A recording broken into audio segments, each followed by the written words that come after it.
બગદાણાની જે બબાલ છે એના પડઘા તો આપણે ઘણી બધી જગ્યાએ પડતા જોયા છે, છેક કર્ણાટક સુધી પણ અને રાજસ્થાન સુધી પણ આ ઘટનાના પડઘા પડ્યા છે. પણ આ જે આખી બબાલ છે બગદાણાની અંદર જે બની હતી એ હવે ભાવનગર સુધી પહોંચવા જઈ રહી છે, કારણ કે કોળી સમાજે ભાવનગરની અંદર એક મહાસંમેલનની જાહેરાત કરી દીધી છે.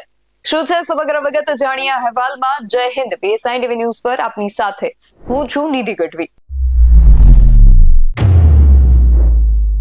ભાવનગરના બગદાણાની અંદર નવનીત બાલદિયા નામના વ્યક્તિ ઉપર હુમલો થાય છે અને આ જે ઘટના છે ને પડઘા ગુજરાતભરની સાથે સાથે રાજસ્થાન અને કર્ણાટક જેવા રાજ્યો સુધી પહોંચે છે, કારણ કે આ એવી જગ્યા છે જ્યાં કોળી સમાજની વસ્તી છે. આ સમગ્ર મુદ્દાને સામાજિક અને રાજકીય રંગ લાગી ચૂક્યો છે, એટલા માટે એના પડઘા જે છે એ રાજ્યની બહાર સુધી પડી રહ્યા છે.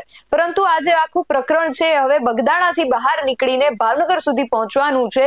જીતુ વાઘાણીના ગઢની અંદર હવે કોળી સમાજ જે છે એ મહાસંમેલન યોજવા જઈ રહ્યો છે. આગામી 1 તારીખ એટલે કે 1 ફેબ્રુઆરી 2026 ના દિવસે ભાવનગરની અંદર કોળી સમાજનું એક મહાસંમેલન યોજાવા જઈ રહ્યું છે, જેને નામ આપવામાં આવ્યું છે ન્યાય સભા.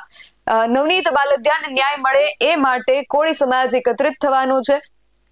આ જે સંમેલનની તૈયારીઓ છે એના વિશે નવનીત બાલદિયાએ શું જાણકારી આપી છે, સૌથી પહેલા તેમને સાંભળીએ. જય કોળી સમાજ, જય વીર માધાતા, જય વેલનાથ. તારીખ 1/2/2026 હું ભાવનગર આવી રહ્યો છું આપણા ન્યાય સભા માટે. તો દરેક આપણા સમાજના આગેવાનો મિત્રોને જણાવું છું કે દરેકે ન્યાય સભામાં આવવા વિનંતી અને મને ન્યાય અપાવવા માટે. તો આગામી 1 તારીખે કોળી સમાજને ભાવનગર આવવા માટે નવનીત બાલદિયાએ પણ હાકલ કરી છે અને એમણે કહ્યું છે કે હું પણ આવી રહ્યો છું ને આપ સૌ પણ આવો. આ જે મુદ્દો છે એને પહેલાથી જ સામાજિક રંગ લાગી ચૂક્યો છે. આ જે આખું પ્રકરણ છે જાણે કોળી સમાજ વર્સસ આહિર સમાજ એ પ્રકારે ઊભું કરવામાં આવી રહ્યું હોય તેવું સ્પષ્ટ અહીંયા દેખાઈ રહ્યું છે. શરૂઆતમાં બે વ્યક્તિઓ વચ્ચેની વ્યક્તિગત લડાઈ હવે સામાજિક અને રાજકીય રંગ જે છે એ લઈ ચૂકી છે અને આની અંદર SIT જે છે એ તપાસ કરી રહી છે, પરંતુ SIT ની તપાસ ક્યાં સુધી પહોંચી છે એના વિશે પણ હજુ સુધી કોઈ પણ પ્રકારની જાણકારી SIT દ્વારા નથી આપવામાં આવી. SIT જે છે એ મગનું નામ મરી નથી પાડી રહી અને સમાજની અંદર જે રોષ છે એ દિવસે ને દિવસે વધતો જઈ રહ્યો છે. લગભગ 17 થી 18 દિવસ જેટલો સમય થઈ ગયો છે SIT નાની તપાસ સોંપવામાં આવે. હજુ સુધી SIT દ્વારા કોઈ પણ પ્રકારની જાણકારી નથી આપવામાં આવી. SIT કામ કરે છે એ દેખાઈ રહ્યું છે કે એક બાદ એક આરોપીઓ જે છે એને પકડવામાં આવી રહ્યા છે. નવનીત બાલદિયાનું નિવેદન SIT એ નોંધ્યું છે. એ બાદ મુખ્ય જેના પર આરોપ લગાવવામાં આવી રહ્યા હતા એ જયરાજ આહિરને પણ SIT એ બોલાવ્યા અને એમનું પણ નિવેદન નોંધ્યું છે, પરંતુ SIT ની તપાસ ક્યાં સુધી પહોંચી છે એનું બ્રીફિંગ જે છે SIT એ આપવું જોઈએ, મીડિયા સાથે વાતચીત કરવી જોઈએ, એ હજુ સુધી નથી કરી. એટલે અનેક પ્રશ્નો આ કેસની તપાસ કરી રહેલા IPS જયવીર ગઢવી અને જે રેન્જ IG છે ગૌતમભાઈ, એમની ઉપર પણ પ્રશ્નો જે છે ઉઠી રહ્યા છે.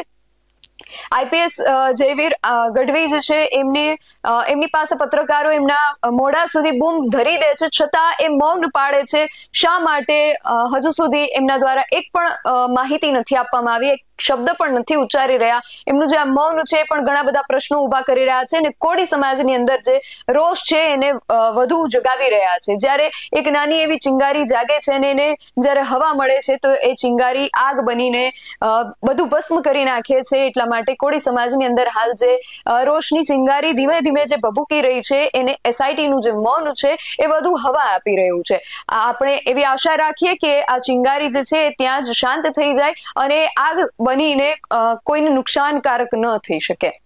1 તારીખે હવે કોળી સમાજ એકત્રિત થવા જઈ રહ્યો છે, તો હવે આ વિષયને લઈને આગળ શું થાય છે? મુદ્દાને રાજકીય રંગ તો શરૂઆતમાં આપી દેવામાં આવ્યો હતો, પરંતુ હવે રાજકારણ ક્યાંક ધીમે ધીમે શાંત પડી ગયું હોય એવું પણ દેખાઈ રહ્યું છે. પરંતુ ફરી એકવાર હવે ભાવનગરની અંદર જીતુ વાઘાણીના ગઢની અંદર જો હવે આ કોળી સમાજનું મહાસંમેલન થશે તો ફરી એકવાર રાજકીય ગરમાવો જે છે એ પણ આવી શકે તેવી પ્રબળ શક્યતાઓ જે છે એ હાલ વર્તાઈ રહી છે.